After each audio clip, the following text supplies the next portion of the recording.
آئیے اس سلسلے میں ایک بہت خوبصورت سا واقعہ یاد آ گیا، اپنے جوانوں کی نظر کرتا ہوں۔ یاد رکھنا ہم لوگ جس دور میں گزر رہے ہیں یہ دور ایک اعتبار سے بہت اچھا بھی ہے اور ایک اعتبار سے یہ دور بڑا بھیانک بھی ہے۔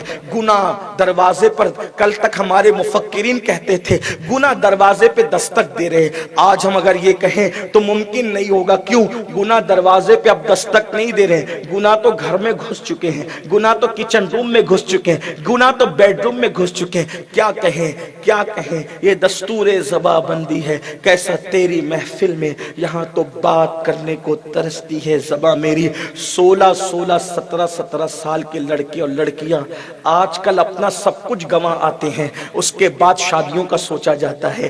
اللہ اللہ، اس قوم کے اندر زانی ڈھونڈنے سے نہیں ملتے تھے، یہ قوم کا تقدس وہ تھا، قوم کی پاکیزگی یہ تھی۔ لیکن آج برا ہو گندی فلموں کا، برا ہو زنا کی فلموں کا، گناہ ہو اللہ اکبر لو اسٹوریوں کا اور وہ فلموں میں دکھانے کا، آج ہمارے لڑکے اور لڑکیاں آبرو کو فروخت کرنے اور لٹانے پر گویا کہ فخر محسوس کرتے ہیں۔ کوئی نہیں ہے جو اللہ کے عذاب کو برداشت کر سکے۔ میں نے بیان کر دیا اللہ کا عذاب، حالانکہ اور بھی روایتیں ہیں لیکن اپنے عنوان کی طرف مزید مجھے آگے بڑھنا ہے۔ اگر کوئی زنا کی دعوت دے اور انسان زنا سے بچ جائے، اللہ اس کو کیا عطا کرتا ہے؟ یاد رکھنا یہ دنیا ہے، اس میں گناہ کرو گے کوئی کچھ نہیں کہے گا آپ کو۔ کون کیا کہے گا؟ دنیا تو اپنے آپس کے اندر الجھی ہوئی ہے، سب لوگ اپنی اپنی مستی میں مگن ہے، کوئی کچھ نہیں کہے گا۔ لیکن اللہ دیکھ رہا ہے، اللہ کی نگاہ سے نہ آپ چھپ سکتے ہیں نہ میں چھپ سکتا ہوں۔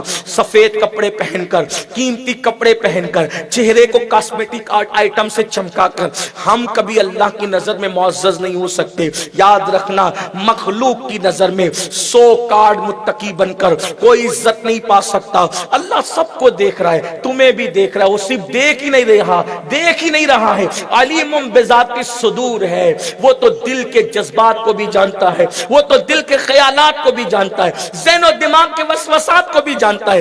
یاد رکھنا اگر رات کی تنہائیوں میں گناہ کرو گے، تنہائیوں کے اندر پاپ کرو گے، اللہ فرماتا ہے ان اللہ کان علیکم رقیبا، ہم تم پر کڑی نگرانی کر رہے ہیں۔ اے انسان تو کہاں جا کے گناہ کرے گا؟ ہوا معکم اینما کنتم، تم جہاں کہیں ہو اللہ تمہارے ساتھ ہے۔ لیکن آؤ جب یہ موڑ آ جائے، جب وہ وقت آ جائے کہ کوئی آپ کو زنا پہ اکسائے، کوئی آپ کو بدکاری پہ اکسائے، اتنا یاد رکھنا آخر موت ہے، موت۔ میں اپنی بہنوں کی بھی توجہ چاہتا ہوں، اپنی بہنوں سے بھی کہتا ہوں میری بہنوں، کوئی شادی کا لالچ دے کر، کوئی موبائل کا لالچ دے کر، کوئی پیار کی بات کر کے اگر تمہیں اپنے دام کے اندر گرفتار کرنا چاہے تو اس وقت یاد رکھنا اللہ دیکھ رہا ہے اور موت ہے، موت۔ کسی کے اندر اتنی طاقت نہیں کہ خدا کے عذاب کو برداشت کر سکے، اور وہ نہ ختم ہونے والا عذاب۔ اللہ اللہ، میرے آقا فرماتے ہیں جب کوئی زنا کرتا ہے کوئی، تو زمین اور آسمان پر کپ کپی طاری ہوتی ہے، اللہ کا عرش کانپنے لگتا ہے اور زمین کہتی ہے مولا مجھے اجازت دے میں پھٹ جاؤں اور ان ظالموں کو اپنے اندر دبوچ لوں۔ کیڑے مکوڑے کہتے ہیں ہمیں طاقت دے تاکہ ہم ان پہ مسلط ہو کر ان کو ہلاک کر دیں۔ اللہ کا عذاب کوئی برداشت نہیں کر سکتا۔ اور یاد رکھنا جن کو سزا ملتی ہے وہ آخرت میں ملتی ہے۔ زانی وہ بدترین قوم ہے، اللہ ان کو دنیا ہی میں سزا دینا شروع کر دیتا ہے۔ زانی کے چہرے کا نور ختم ہوتا ہے، ایک، اس کی روزی ختم ہوتی ہے، دو، اس کی عمر شارٹ کر دی جاتی ہے، گھٹا دی جاتی ہے، تین۔ آج لوگ کہتے ہیں روزی اچھی چلتی تھی، بہت اچھی چلتی تھی، حضرت کچھ تعویذ دے دیں، گلزار باپو تعویذ دے دیں، سید صاحب تعویذ دے دیں، فلاں صاحب تعویذ دے دیں، کیا روزی گھٹ گئی؟ اللہ کے رسول فرما رہے ہیں زنا کرنے والوں کی روزی اللہ گھٹاتا ہے۔ کہیں ایسا تو نہیں تھوڑا انسان کو اچھا چلتا ہے نا؟ ہماری قوم کا بڑا برا ہے، تھوڑی سی دولت آتی ہے، تھوڑا سا مال آتا ہے تو پیر زمین پہ نہیں ٹکتے،